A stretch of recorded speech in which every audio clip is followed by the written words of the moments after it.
Hi friends, I'm Dr. Fazlun Nisa, gynecologist, fertility specialist, Hira Fertility Center, clinical head, Toli Choki and Shamshabad. So చూడండి ఈ రోజు మనం very advanced technique ఒకటి అంటే కొంతమందికి చూడండి గర్భసంచి పొర అనేది చాలా ఇంపార్టెంట్. ఫైనల్ గా IVF లో గర్భసంచి పొర బాగా వస్తే 80% ఛాన్సెస్ ఆఫ్ సక్సెస్ ఉంటుంది అనమాట IVFలో ఎంబ్రియో ట్రాన్స్ఫర్ తర్వాత. సో ఆ గర్భసంచి పొర అనేది కొంతమందికి పెరగదు. సో దానికి ఎట్లాంటి what are the new advances or new techniques that we have to follow.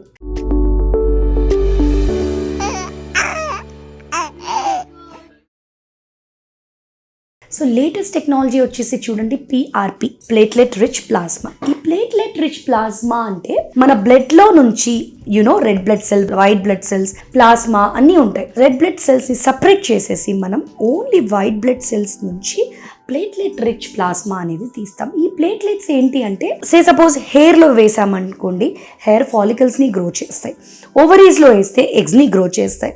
అలానే బోన్లో ఈవెన్ ఈ మధ్యకాలంలో బోన్ ప్రాబ్లం ఉన్న వాళ్ళకి, ఆర్థోపెడిక్ ప్రాబ్లం ఉన్న వాళ్ళకి కూడా మనం ఆర్థరైటిస్ ఉన్న వాళ్ళకి నీలో వేస్తే నీ రిజ్యువినేషన్ అంటే ఎక్కడైతే కణాలు అవి తక్కువగా ఉన్నాయో అక్కడ మనం వేస్తే ఖచ్చితంగా అక్కడ కొత్త ఉత్పత్తి అనేది జరుగుతుంది. ఎందుకంటే ఈ ప్లేట్లెట్స్ అనేవి very potential to give to new cells అన్నమాట. ఎక్కడైతే వేస్తామో అక్కడ కొత్త సెల్స్ అనేవి వస్తాయి. ఈ ప్లేట్లెట్ రిచ్ ప్లాస్మాతో మనం ఏం చేస్తామంటే ఆ తీసుకున్న ప్లాస్మాని అందులో గ్రోత్ ఫ్యాక్టర్స్, కొన్ని GCCF factors, colony stimulating factors ఇవన్నీ వేసి మనం ఒక లిక్విడ్, ఒక 5 to 6 ml లిక్విడ్ లాగా తయారు చేస్తాం. ఈ గర్భసంచి ఎవరికైతే పెరగట్లేదో అంటే గర్భసంచి నార్మల్గా మనం బేబీ పెట్టేలోగా 8 to 10 mm ఉండాలి. That is ideal, that is very good అన్నట్టు. సో కొంతమందికి చూడండి 6.5, 7 దగ్గరే ఆగిపోతుంది. సో అలాంటి వాళ్ళకి ఈ ఎండోమెట్రియల్ PRP అనేది చేస్తాం మనం. ఈ ఎండోమెట్రియల్ PRP అంటే నేను చెప్పాను కదా, కణాలు తీసుకొని సపరేట్ చేసి మనము గర్భసంచి లోపల ఎట్లా అయితే వితౌట్ ఎనస్థేషియా మనము జస్ట్ బేబీ ట్రాన్స్ఫర్కి ముందు ఈ ఎండోమెట్రియల్ PRP అనేది చేస్తే వాళ్ళకి ఎక్కువ బేబీ అతుక్కునే ఛాన్సెస్, ఎక్కువ బ్లడ్ సప్లై ఎక్కువ పెరిగే ఛాన్సెస్, అలానే గర్భసంచి పొర 7 నుంచి 8 అయ్యే ఛాన్సెస్ ఇవన్నీ కూడా ఎక్కువ అవ్వడం వల్ల బేబీ అతుక్కునే ఛాన్సెస్ చాలా ఎక్కువ అవుతాయి అన్నమాట PRPలో. సో ఈ ఎండోమెట్రియల్ PRP అనేది definitely it's latest technology and మన దగ్గర కూడా ఎంతోమంది ఈ ట్రీట్మెంట్ తీసుకొని సక్సెస్ అయిన వాళ్ళు చాలామంది ఉన్నారనమాట.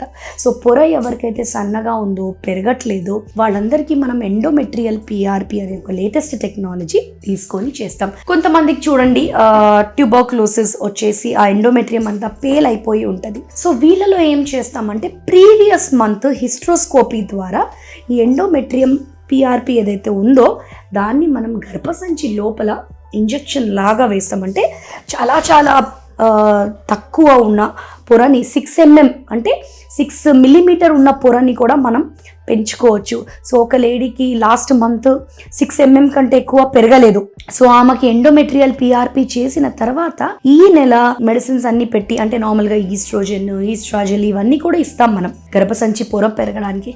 అవి ఇచ్చినాక ఎండోమెట్రియల్ PRP చేసినాక 6 mm ఉన్న పొర 8 mm వరకు పెరిగింది. So we are jumping to a highest success rate with the endometrium itself. అంటే గర్భసంచి పొర ఎంత బాగా ఉంటే అంత మంచి సక్సెస్ రేట్ మనకి IVFలో ఉంటుంది. So that is one very important point.